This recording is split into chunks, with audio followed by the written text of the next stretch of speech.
Hello friends, आप देख रहे हैं YouTube channel Tessy point. UP CATET 2020 का एग्ज़ाम जो है वो कल हुआ है, यानी कि 18 अगस्त 2020 को एग्ज़ाम हुआ है। उसी का जो क्वेश्चन पेपर था उसका सॉल्यूशन हमने जीएस का कल दे दिया था और आज हम लेकर आए हैं बॉटनी प्लस जूलॉजी का क्वेश्चन पेपर सॉल्यूशन। तो देखते हैं यहाँ पर जूलॉजी और बॉटनी का हमने एक साथ बनाया है। तो फर्स्ट क्वेश्चन था, एक शुक्राणु के अग्रिपिंडक में होता है। तो शुक्राणु के अग्रिपिंडक में जो है वह हाइड्रोलाइटिक एंजाइम पाए जाते हैं। तो जिसने हाइड्रोलाइटिक एंजाइम लगाया होगा उसका आंसर राइट जाएगा, क्योंकि हाइड्रोलाइटिक एंजाइम होने की वजह से वो ओवम की उपस्थित जोना पेलुसिडा लेयर को मेल्ट कर देता है और अंदर घुस जाता है। एक क्वेश्चन था, परागकण की सर्वश्रेष्ठ परिभाषा। तो परागकण की जो सर्वश्रेष्ठ परिभाषा है उसमें कई ऑप्शन दिए गए थे, जैसे कि मेल गैमिट यानी कि मेल युग्मक, और कई ऑप्शन और थे। तो हमको जो सर्वश्रेष्ठ परिभाषा लगी है वह है आंशिक रूप से विकसित नर युग्मक जनन, यानी कि पार्शियली डेवलप्ड मेल गैमिटोफाइट।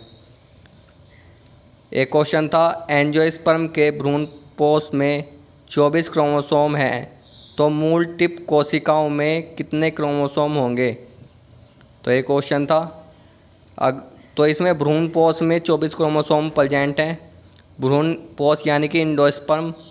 तो इंडोस्पर्म पहले से ही एक मैच्योर टिश्यू है, तो जितने भ्रूणपोष में होंगे क्रोमोसोम नंबर उतने ही हमारे मूल टिप यानी कि रूट की टिप में होंगे, क्योंकि रूट टिप भी एक मैच्योर टिश्यू ही है। तो मूल टिप की कोशिकाओं में भी 24 क्रोमोसोम ही पाए जाएंगे। एक क्वेश्चन आया था, जाइमेज एंजाइम किससे प्राप्त होता है। तो जाइमेज एंजाइम जो है वह यीस्ट से प्राप्त होता है। तो यीस्ट जिसने लगाया होगा उसका राइट जाएगा।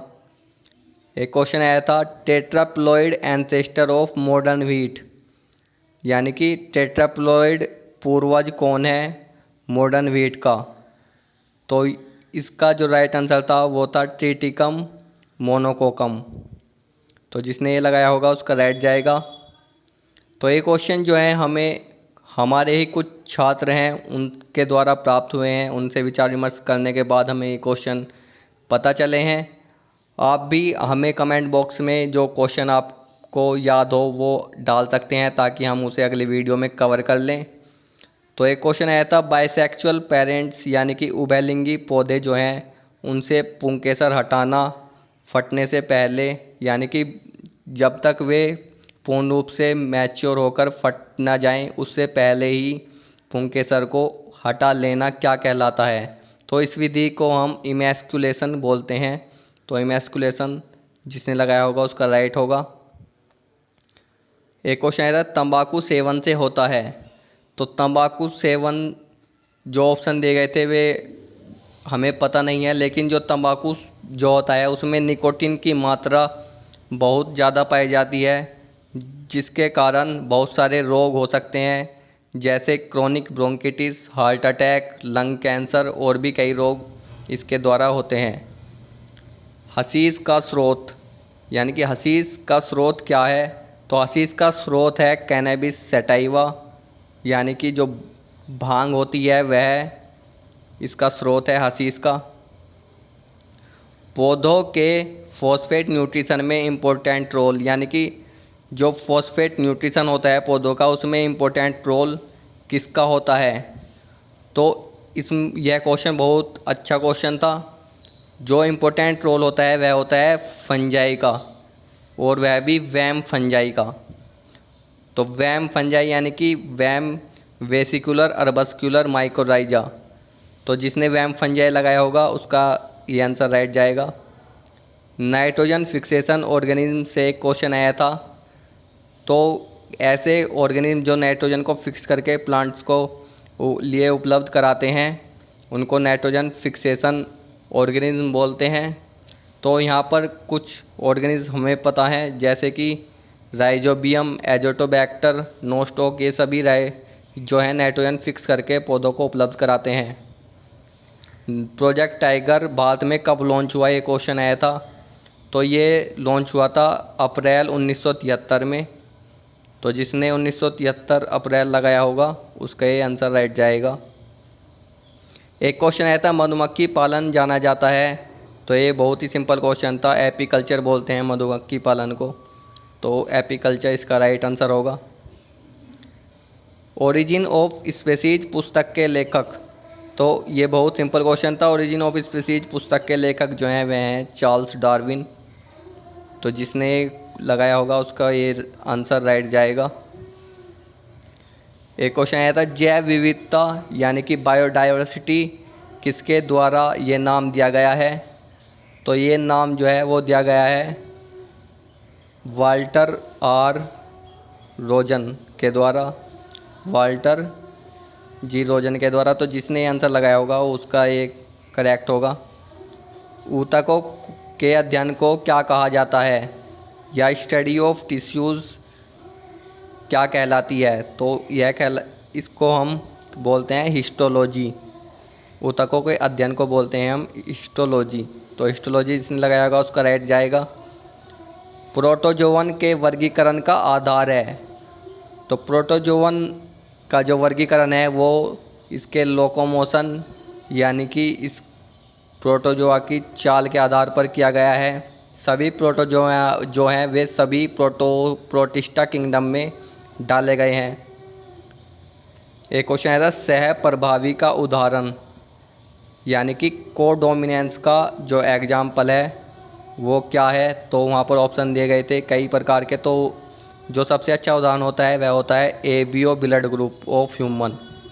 तो जिसने यह आंसर लगाया होगा उसका राइट जाएगा।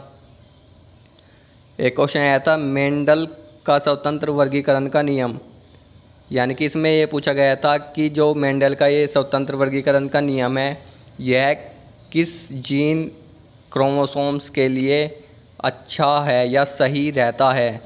तो ये रहता है नॉन होमोलोगस क्रोमोसोम के लिए बिल्कुल सही होता है ये।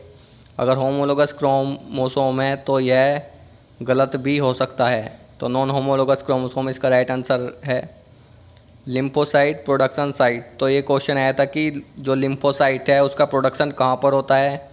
तो लिम्फोसाइट का प्रोडक्शन जो है वह बोन मैरो में होता है और जो स्टोरेज है लिम्फोसाइट का प्रोडक्शन बोन मैरो में होने के बाद स्टोरेज जो है वह लिम्फ्स में होता है। एक क्वेश्चन आया था आधुनिक आदमी के सबसे करीबी रिश्तेदार कौन है। तो ये बहुत सिंपल क्वेश्चन था। चिंपैंजी जो है वह आधुनिक आदमी का सबसे करीबी रिश्तेदार है।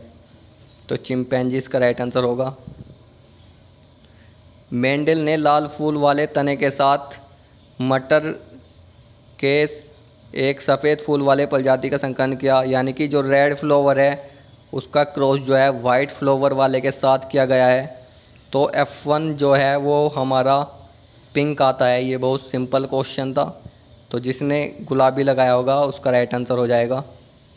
सही सर्जिकल प्रक्रिया एक गर्भनिरोधक विधि यानी कि एक ऐसी गर्भनिरोधक विधि जो सर्जिकल प्रक्रिया के द्वारा होती है। तो ये बहुत सिंपल क्वेश्चन था। पुरुष नसबंदी इसका राइट आंसर होगा। पुरुष नसबंदी यानी कि इंग्लिश में वैसेक्टोमी। अगर ट्यूबेक्टोमी होगा वो भी राइट आंसर हो जाएगा। ट्यूबेक्टोमी, वैसेक्टोमी मेल में होती है और ट्यूबेक्टोमी फीमेल में होती है। रोगाणु की कौन सी परत हार्ट के विकास से जुड़ी होती है यानी कि कौन सी जर्म लेयर जो है वह हार्ट के डेवलपमेंट में मदद करती है। तो मीजोडर्म लेयर जो है वो हार्ट के डेवलपमेंट में मदद करती है। तो मीजोडर्म इसका राइट आंसर होगा। किस प्रकार के ऊतकों द्वारा ग्लैंड्स का निर्माण होता है। तो जो ऊतक ग्लैंड्स का निर्माण करते हैं वे होते हैं सिक्रेटरी एपिथेलियल सेल्स के द्वारा बने हुए टिश्यू। सिक्रेटरी एपिथेलियल सेल्स के द्वारा बने हुए टिश्यू। तो सिक्रेटरी एपिथेलियल सेल इसका राइट आंसर होना था। फोटोसिंथेसिस करने की अधिक संभावना किसकी होती है। तो फोटोसिंथेसिस करने की अधिक संभावना जो है वह हर्बीवरस की होती है।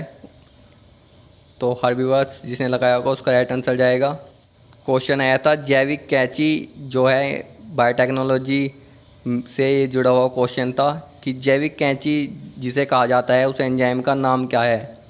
तो उस एंजाइम का नाम है प्रतिबंधित इंडोन्यूक्लियेज, यानी कि रिस्ट्रिक्शन इंडोन्यूक्लियेज जो है वो उसको ही जैविक कैंची कहा जाता है, क्योंकि वह विभिन्न जीनों को एक स्पष्ट जगह से काटती है।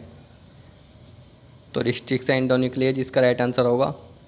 सौर विकिरण की घटना में प्रकाश संश्लेषण का कितना प्रतिशत होता है। तो एक क्वेश्चन आया था। तो सौर विकिरण यानी कि जो फोटोसिंथेटिकली एक्टिव रेडिएशन है यानी कि पार है, उसका परसेंटेज कितना होता है सोलर रेडिएशन में। तो पार जो रेडिएशन होती है वो होती है सोलर रेडिएशन की 50%, जिसमें से एब्जॉर्ब होती है 1 to 5% से लेकर 1 to 10%। खुले सूरज में उगने के लिए अनुकूलित पौधे हैं, उनको क्या कहते हैं। तो ऐसे पौधों को हीलियोफाइट्स बोला जाता है, हीलियोफाइट्स। तो जिसने ये लगाया होगा उसका राइट जाएगा। निम्न के कारण क्लोनिंग संभव हो सकी। तो किसका जो डेवलपमेंट है जिसके कारण क्लोनिंग जो है वह पॉसिबल हो सकी है, वह बायोटेक्नोलॉजी यानी कि जीव प्रौद्योगिकी। तो जिसने लगाया होगा उसका राइट आंसर जाएगा बायोटेक्नोलॉजी, राइट आंसर हो जाएगा इसका। एक क्वेश्चन आया था वह मानव उत्पाद आनुवांशिक रूप से इंजीनियर, यानी कि एक ऐसा मानव उत्पाद है जिसको आनुवांशिक रूप से इंजीनियरिंग करके सूक्ष्मजीवों की बनाया जा रहा है और लोगों के उपयोग में भी आ रहा है। तो वह है इंसुलिन। तो इसका राइट आंसर हो जाएगा इंसुलिन। तो दोस्तों ये थे कुछ बॉटनी और जूलॉजी के क्वेश्चंस जो हमें कुछ छात्रों से पता चले हैं। आप भी हमें और क्वेश्चन अगर आप जानते हैं उनको कमेंट बॉक्स में बता सकते हैं ताकि हम उन्हें अगली वीडियो में कवर कर सकें। और मिलते हैं नेक्स्ट वीडियो में, तब तक के लिए धन्यवाद। जय हिंद, जय भारत।